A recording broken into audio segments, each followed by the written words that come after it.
Hey, what's up guys, it's Ellyiot. So today I'm just going to give you guys some quick tips to help improve your drum programming within Beatmaker 3. These are just some things that I've learned over the years, and hopefully you guys can find these tips useful. So let's just get right into it.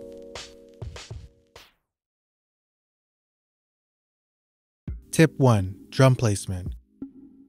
This is a simple yet effective tool to give your drums more movement. In Beatmaker 3, you can go into the note editor and move around your drum sequence. For instance, I'll nudge my hi-hats a little forward.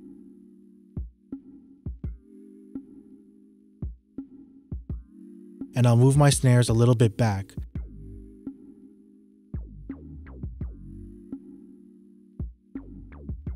I also have a clap which only hits every other snare.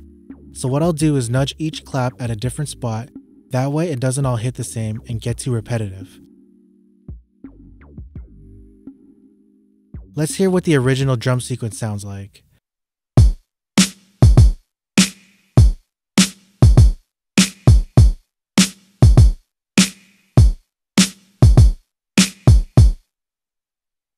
Now let's hear what it sounds like with all our different drum placements.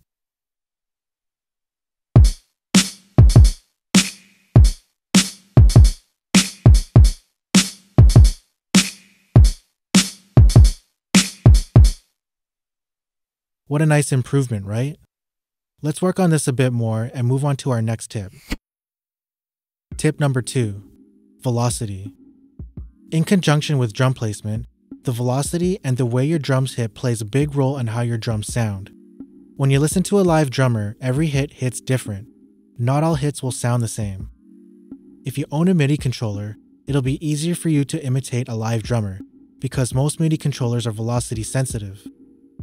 For those that don't own a MIDI controller, Beatmaker 3 provides some great tools for you to control the velocity of your drums.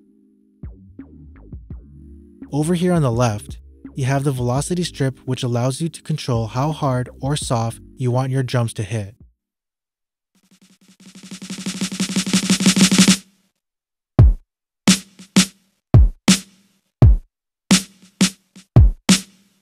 You also have the option to control the time signature too.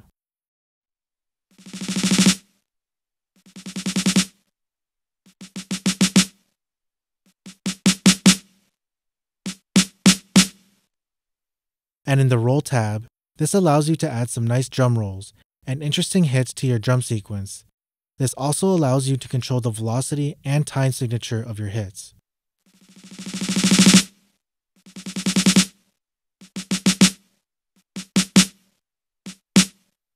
Let's go back and hear what our original drum loop sounds like.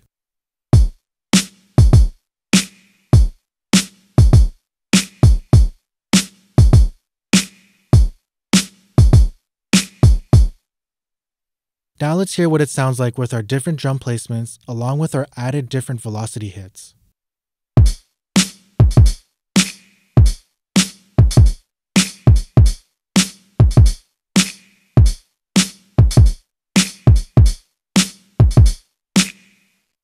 You can definitely hear the difference now.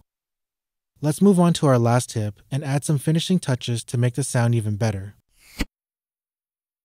Tip 3. Offbeat hits. This tip is also referred to as ghost notes, which is basically adding different drum hits at random spots to your drum sequence. Once I have my main drum loop, I usually merge them into an 8-bar loop, turn off the quantize, and then add my offbeat drum hits wherever it feels right. So let's go ahead and do that.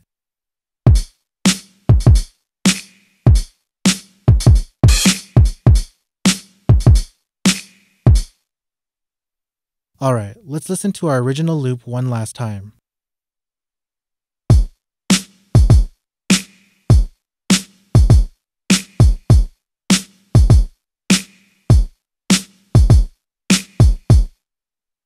Now let's listen to the drum loop with all of the tips combined.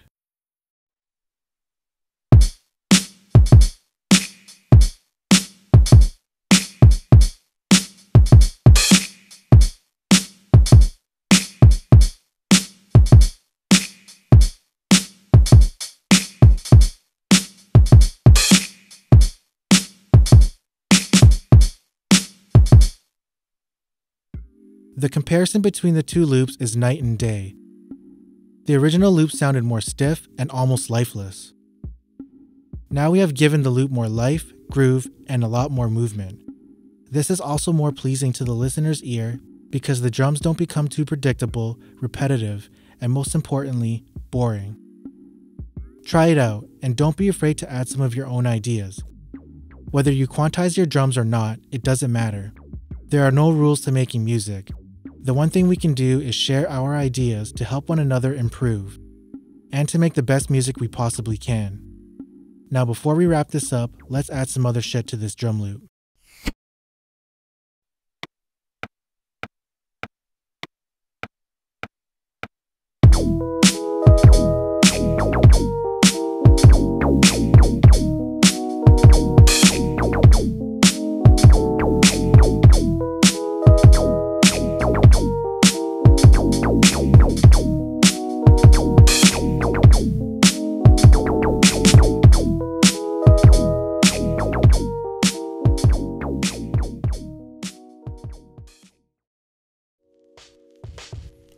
Alright, so I hope you guys enjoyed that tutorial. These are just some really simple and basic tips, but the simple things I feel like are always the best things that you can apply to your workflow, and it'll still really help improve your drum game. Alright y'all, thanks for watching. Until the next one. Peace.